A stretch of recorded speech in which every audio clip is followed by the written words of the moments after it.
Yo!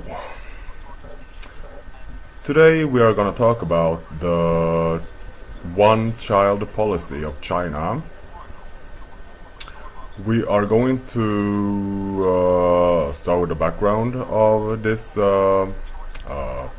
thing, and then why it's a problem, and then some conclusions and some discussion about it. Okay, so the background of this one-child policy is that it is a conspiracy. It is a news narrative against China and to make China look bad. And it's also based on a larger conspiracy that has been proven. Well, I mean, it's a very old conspiracy, but it's been proven like basically for a very long time now, years and years and years, to be a false conspiracy of a so-called overpopulation problem of the planet. Too many humans and too little resources, food and so on. But I mean, it's a fake, it's a false story, it's a false conspiracy, it's false information. And I mean, it's basically about poor countries or like non-beige countries that are being told by America and so on to control their populations and stop having so many people. There's a racist factor in there, and it's based on a fake, false information conspiracy of overpopulation. It's not true. So we're going to talk about that a little bit more. Why is this a problem, this anti-China one-child policy narrative? I mean, first of all, it's based on a conspiracy. It's another method to like make China look evil or bad.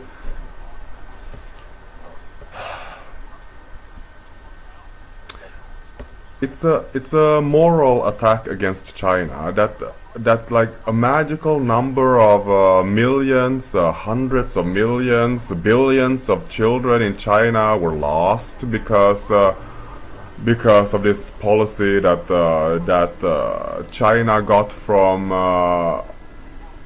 basically by influence of America to control the population of China.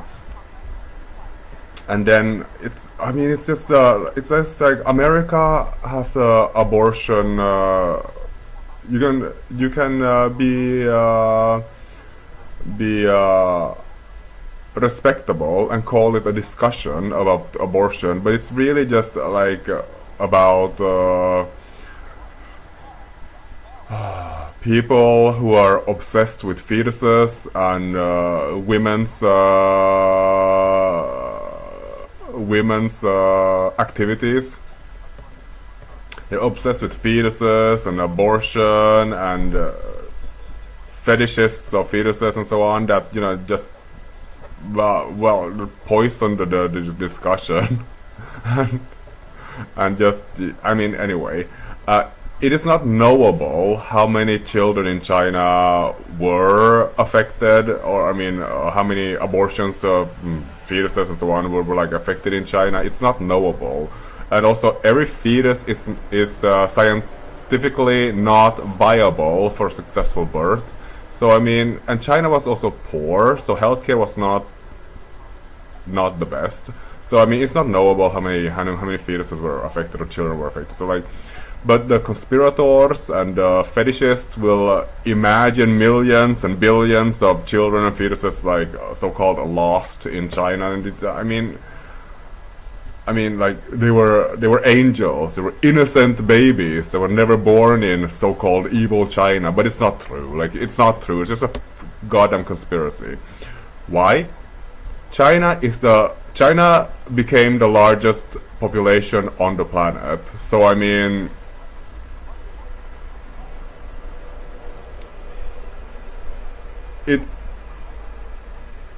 based on that fact alone, it's just it's just weird to like imagine to just conspire against China and say, oh, so many children, so many fetuses were lost. I mean, China became the largest population on the planet. I mean, relax. You already got what you wanted, Mr. Conspirator. So many babies in China that China became the largest population on the planet. So I mean, it's just a weird conspiracy to attack China as evil because of the one-child policy, when China has had the most children on the planet to become the largest population on the planet. It's just weird. It's just weird. This conspiracy is just weird. And this narrative against China about the one-child policy is just weird. Like, there are so many children in China that China became the largest population. Like, there is no need for any conspiracy against this evil one-child policy. Like, there is no need. China is the largest population. Like, what are you saying? That China should have double the people that China already has? Like, what is this? What is the purpose of this conspiracy?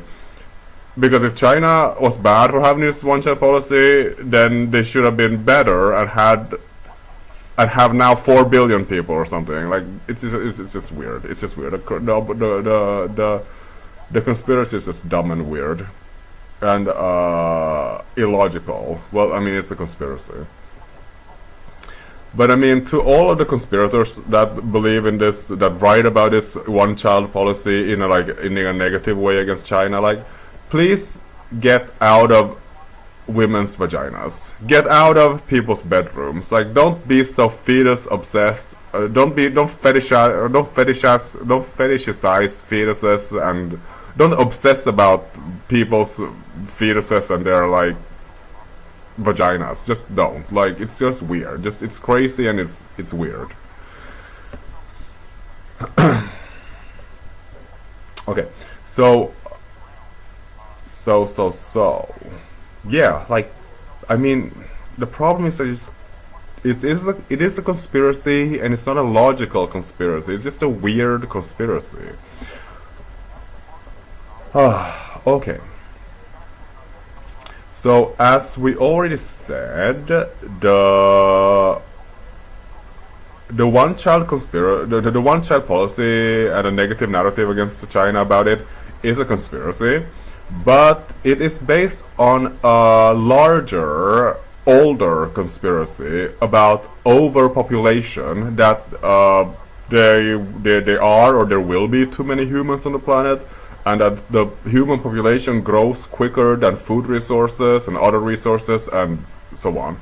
But I mean, it's been proven for like almost as long as the idiot conspiracy about overpopulation has been a thing, that it has been proven for almost as long to be false.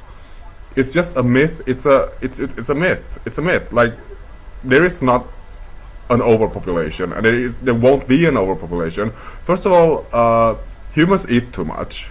Humans can exist on very on a much lower caloric intake than they do, and still survive. So I mean, there would have to be like a very big human population on the planet and a very low very low food population for it to be like a problem where people start dying from like not having enough food and so on. So I mean, like, no. But I mean, it's a global. No, I mean, no, it's a global conspiracy, but it's a conspiracy that affected like a number of countries, and especially America, which is somehow always involved with a conspiracy. Most conspiracies. So, the American, this conspiracy of overpopulation basically culminated in a book released by a biologist in America, an American, but basically a German American. Anyway, so his name was Paul R. Ehrlich, one of those things. And his book was called The Population Bomb, released in 1968. Yeah, there is no population bomb. It's just fake information. Not fake, it's just false information, a myth. It's a conspiracy. So, I mean, he is still alive, and I assume that he still believes in this, and so on and so forth. But I mean, it's just bad information, false information. It's a myth. It's a conspiracy, and I mean, I don't know what you're gonna say. He's associated with California and Stanford University, so he's there in the sunshine, imagining a population bomb. It's a population conspiracy. It's a bomb of conspiracies. So, yeah. So, as I said, America is one of the countries that believes in this, that promotes this conspiracy of population bomb for like years and years, decades and decades and decades. And, yeah. Yeah. And because of this general belief in America, but it's a population bomb, a population crisis that basically is a problem because of other countries that are non-beige, majorly, like America. I don't even know if it's that true anymore. Isn't there like, you know, it doesn't matter. So, enter the United Nations, which is an organization, an international organization based in America, USA. It's based in New York, I would say. So, yes, United Nations. I mean, I don't know if I want to dive deeper into United Nations because, I mean, like, obviously China is a member, but I mean, there are like problems with United Nations too, like, you know, obviously. But anyway, the United Nations is based in USA. It's influenced by USA, and it's also funded majorly by USA.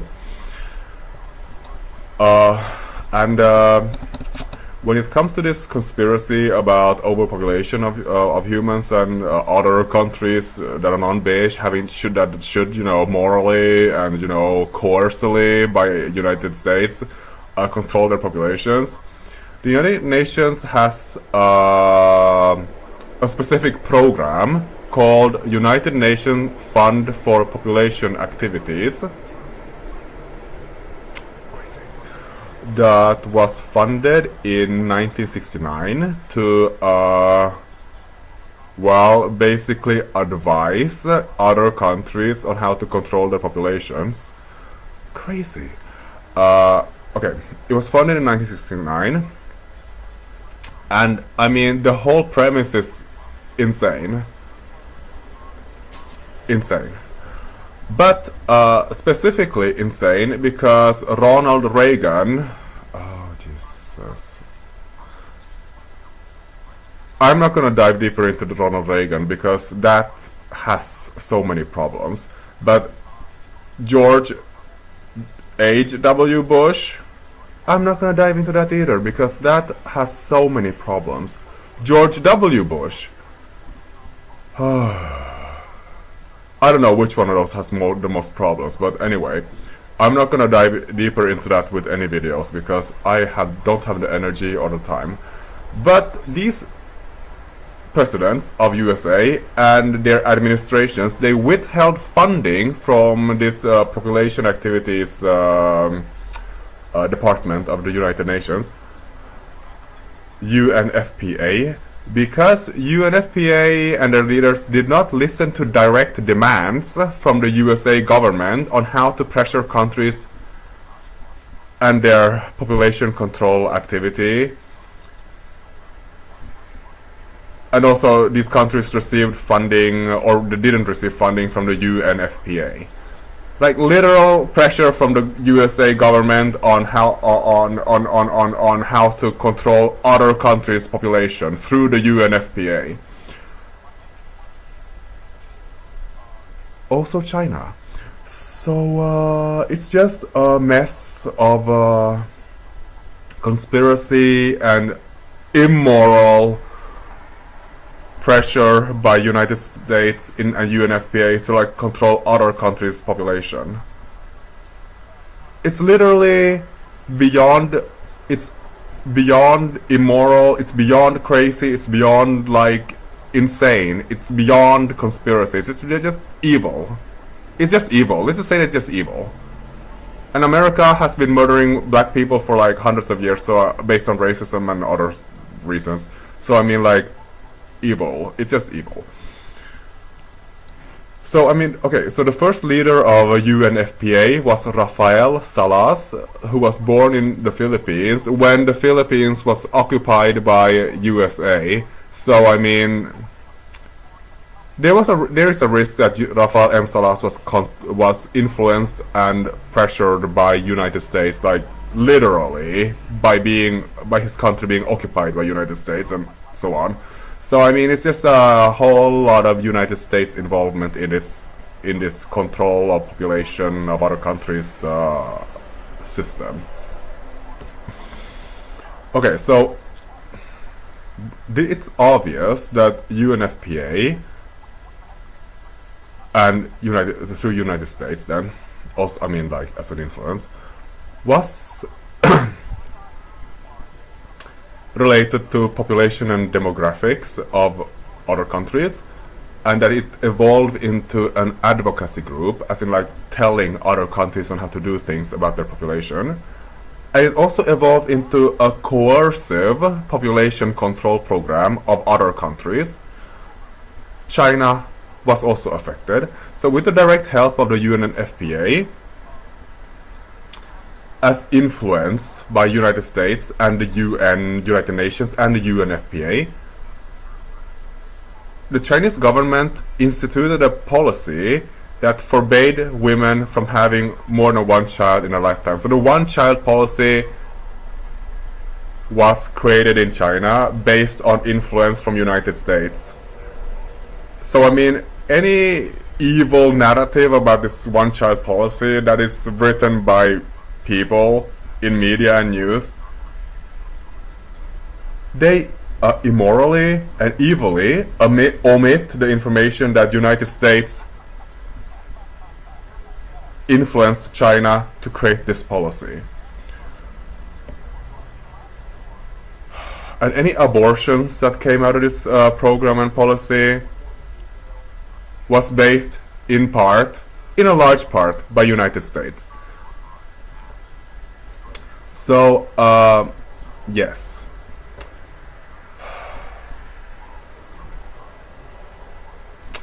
One of the people in China that was influenced by this myth of overpopulation and so on was a man called Yin-Chu. And he was an academic, and once he was the president of the University of Beijing. So he was influenced by this conspiracy of overpopulation, and he was also a part of the Chinese government at one point, and he advised the Chinese government.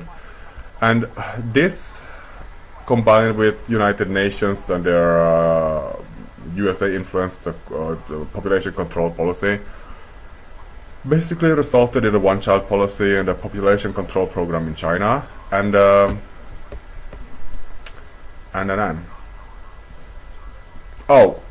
all of that created this whole conspiracy narrative against evil China and their population oppression control of population. And I mean, it came from United States, United Nations. So I mean,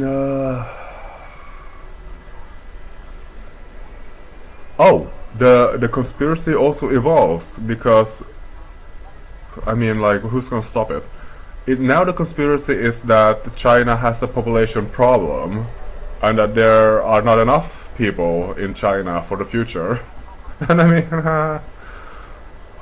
like, the conspiracy was illogical to begin with, so I mean, like, it just becomes crazier and more illogical. Like, first of all, first there's not enough people, and now first there's too many people, and now there's not enough people. And I'm like, China was and still has the most population on the planet. So I mean, like, the fact is the fact, and then this conspiracy just makes twists the facts and make everything like illogical and crazy.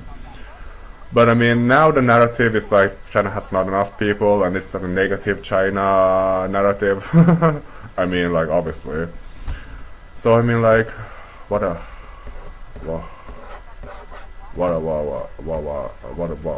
I mean, the goal is to make China look negative and bad and evil. So that's the conspiracy. And America and their abortion obsessed people are still driving that conspiracy, you know, through the off the cliff. And, you know, jumping into people's bedrooms and putting their opinions into women's vaginas and, you know, telling them what to do. What? That's funny. That's very funny, actually. But it's not funny when people die because they can't. They couldn't get an abortion, and, you know. Yeah. Well, that's what happens when when conspiracy is your energy. But when it affects other countries, then it's just I mean, idiot policies based on fake information and false conspiracies and myths and just stupid. I mean, it's a conspiracy. The one-child policy, negative narrative against China is just a conspiracy. It's just dumb.